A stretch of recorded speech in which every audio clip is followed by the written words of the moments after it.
কার্যক্রম পরিচালনা করবে তখন স্বভাবতই অশান্তি থাকবে না। এবং তারই অংশ হিসেবে রাশিয়ান গোয়েন্দা সংস্থা এই 56,000 কোটি টাকা ট্রানজেকশনের যে হিসাব সেটা কিন্তু আমেরিকান হোয়াইট হাউসে ট্রাম্প প্রশাসনের যে গোয়েন্দা দপ্তর সেখানে দাখিল করেছে। ইতিমধ্যে সেটা নিয়ে যখন তদন্ত হচ্ছে তখন রাষ্ট্রপতির ভূমিকা নিয়ে প্রশ্ন আসে। যখনই রাষ্ট্রপতির ভূমিকা নিয়ে প্রশ্ন আসছে তখন রাষ্ট্রপতি তো চিপায়, কারণ তার ইমেজ নিয়েও টানাটানি পড়ে যাবে।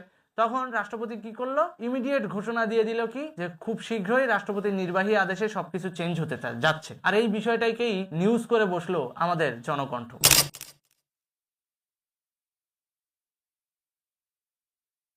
তো দেখলেন তো, যে জনকণ্ঠ পত্রিকা এখন বর্তমানে সেনাবাহিনী এবং বিএনপি জামাতের নেতৃত্বাধীন হয়ে কাজ করছে, সেই জনকণ্ঠই যখন এই ধরনের নিউজ করে তখন আমরা কি গ্রিন সিগন্যাল পাই না যে খুব শীঘ্রই বিশ্ব রাজনীতির প্রেক্ষাপটের অংশ হিসেবে বাংলাদেশের অভ্যন্তরীণ রাজনীতি চেঞ্জ হতে যাচ্ছে এবং সেটাই হবে।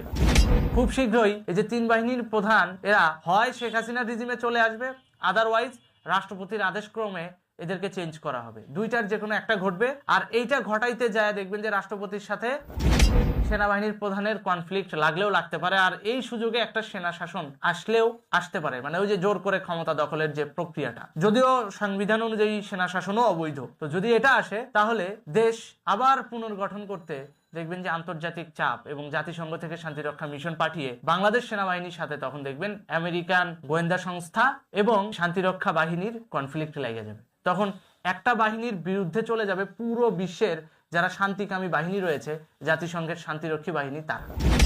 তো তখন স্বভাবতই রক্তপাত এড়াতে ওই সেনা শাসক হয় নির্বাচন দিবে, আর না হলে সংবিধান বলবৎ রাখতে শেখ হাসিনাকে প্রত্যাবর্তন করাবে। তখন কি হবে বিষয়টা খেয়াল করে দেখেন। শেখ হাসিনা প্রত্যাবর্তন হলেই এই যে তিন বাহিনীর তিন বেঈমানকে হয় শুলে চড়াবে, ছাঁটাই তো করবেই, মানে ওদের তিনজনের জায়গায় নতুন তিনজনকে তো নিয়ে আসবেই, ওটা তো কোনো বিষয় না। সাথে সাথে ক্রস ফায়ারও দিয়ে দিতে পারে দেশদ্রোহিতার দায়ে। এখন এটা ডিপেন্ড করবে হচ্ছে প্রধানমন্ত্রী তার নির্বাহী আদেশে কি করবেন তার উপর। এটা আমরা তো আর আগ বাড়িয়ে কিছু বলতে পারি না, জাস্ট আমরা এটা ধারণা করছি। দেখা যাক এখন সময় কি বলে। তিন বাহিনীর প্রধান না হয় ঘুষ নিয়ে 56,000 কোটি টাকা নিয়ে বেইমানি করেছে, কিন্তু সেনাবাহিনীর মধ্যে এমনও সৎ অফিসার রয়েছে যারা দেশের জন্য জীবন দিতে পারে। সেনাবাহিনীর মধ্যে এমনও সৎ অফিসার রয়েছে যারা চাইলে বাংলাদেশের এই অভ্যন্তরীণ সিচুয়েশন 1 মিনিটে ঠিক করে দিতে পারে। 1 মিনিটে কেন বললাম, ওই যে উপরের যেই বেঈমান মাথাগুলো এগুলাকে সরায়া জাস্ট 1 মিনিটে ক্ষমতা দখল করবে, তারপর যে প্রক্রিয়াটা আছে সেই প্রক্রিয়া অনুযায়ী কাজ করলে ধীরে ধীরে কয়েক সপ্তাহের মধ্যে দেশের অভ্যন্তরীণ পরিস্থিতি ঠিক হয়ে যাবে। তো কাজটা কিন্তু 1 মিনিটের, কিন্তু বিশ্ব সাপোর্ট না পাইলে তো করবে না, কেউই করবে না। অর্থাৎ বাংলাদেশ সেনাবাহিনীও সোজা হবে, জাস্ট একটু ধৈর্য ধরেন। হয় সেনা শাসন আসবে, আদারওয়াইজ আন্তর্জাতিক চাপে পুনরায় শেখ হাসিনার প্রত্যাবর্তন হবে। দুইটার যে